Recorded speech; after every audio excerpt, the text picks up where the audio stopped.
Liz, can you believe it has been 5 years since the George Floyd moment? I think in so many ways, so much has changed. But then also, I think I've been reminded this week, if you pay any attention to the mainstream news, how little has changed. And that's sort of been our goal for these last few years, to try to wake people up. Here is the truth about what actually took place in all of this. But, even in your first segment, what you were talking about, just sort of normalizing violence, we still have this, sort of peaceful protest messaging that's being put on us here in Minnesota, despite 1,500 businesses being damaged or destroyed in the riots, and let's not forget about the homicide rate that has completely skyrocketed in the last few years, and crime rate just overall, not just in Minneapolis but across the state of Minnesota, across the country. And I truly think, Jack, that until people acknowledge this, tell the truth, I'm not sure how this gets better. And I'm kind of curious what you think there as well.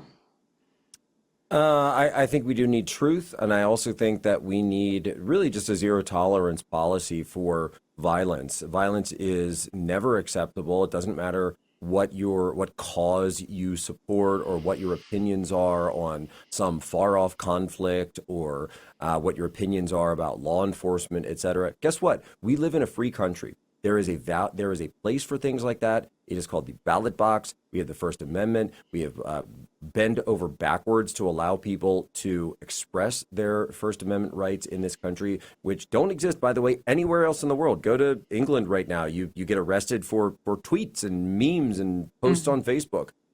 We have this in the United States. And so when anyone turns to violence, they need to be brought to justice immediately. And unfortunately, there are too many people who have taken this soft position on political violence. And that's why the flames have fanned, I think, to the point where they are. Now, something I think, though, when it comes to getting to the truth of this also matters as well. I've talked about it for a long time. You've talked about it for a long time.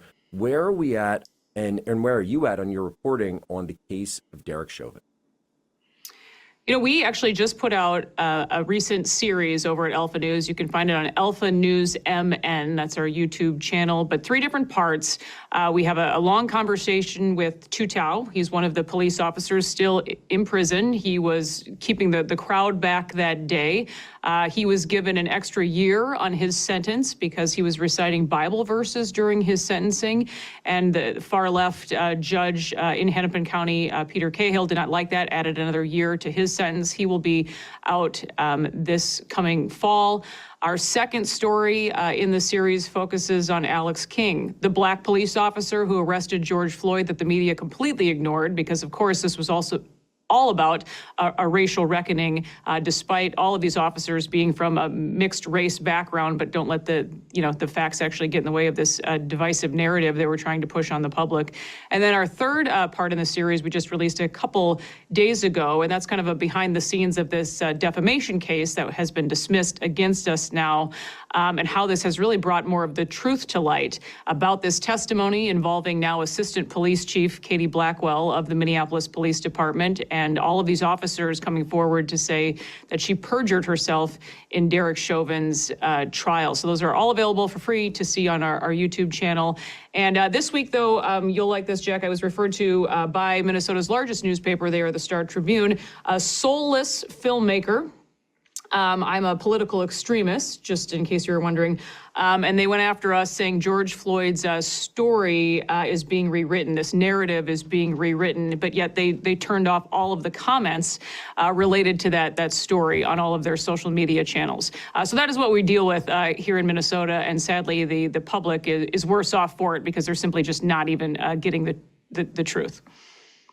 Well, Liz, what's going on here is that when we live in a time of lies, and when those in power are able to maintain their power because of lies, the most threatening individual to them is the truth teller. And that's what you have been, and that's what your reporting has been, simply telling the truth so that these lies that they derive their power base from will be eroded, because they rightly view the truth as a threat to their power, a threat to their infrastructure, and that's exactly what it is. By the way, they could easily just come clean and tell the truth and then stand before the voters of the city, the voters of the state, but quite interesting that they don't seem to want to do that. We actually have a clip, I think, from one of your recent interviews that sort of gets to this that I want to play now. You have the body camera withheld from the public for months. Do you think if they would have just come out and told the truth about everything from the beginning, we'd even be here? Absolutely not. No. I mean, the things would not have happened in the way. That 100% of all that evidence is the autopsy. Some people are, oh, I don't care about the autopsy. Well, how can you not care about the autopsy? It's all part of the evidence of the whole case. You bring all that out, lay it all on the table, let everybody look at it. And no, we're not going to be here. So the truth really mattered here and they didn't tell it? Absolutely. Absolutely. And so give us the context. What was he saying there? Yeah, as part of these stories, we talked to some former Minneapolis police officers that went ahead and did these declarations for our case. They were very courageous to come forward and speak out against the number two in charge of the police department. But they talked about that. Just this gutted the Minneapolis Police Department down about 40% still now 5 years later. And actually just yesterday we saw the mayor of Minneapolis, Jacob Fry, and the current police chief, Brian O'Hara, stand before reporters and talk about this federal consent decree. They've now said that the DOJ is not going to impose this in Minneapolis, but they are so desperate to have more oversight on these officers that remain. And they were just talking about how they're moving forward with their own consent decree anyway. It really is crazy, despite the fact that there is no evidence that these actually work. Despite the fact that again, crime is out of control. Things aren't even tracked anymore.